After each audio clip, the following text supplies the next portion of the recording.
To add another language to your Squarespace website, follow these steps to create a multilingual experience. Duplicate pages for translation. In the Squarespace editor, duplicate your existing pages. Translate the content manually into your desired language. Rename the pages clearly, for example, Home ES for Spanish. Create a language switcher. Add buttons, links, or a drop-down menu to your site's header or navigation bar. Link each option to the corresponding language version of the pages. Use folder navigation. Create folders labeled by language, like EN or FR, and place the translated pages inside each folder. Link the language switcher to the home pages of each folder. Set SEO and page settings. Customize page titles and descriptions for each language in the page settings. Use language-specific URLs to improve SEO. Use a translation plugin.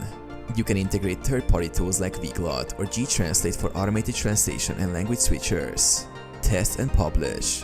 Preview your site and test the switcher to ensure a smooth user experience. Then publish.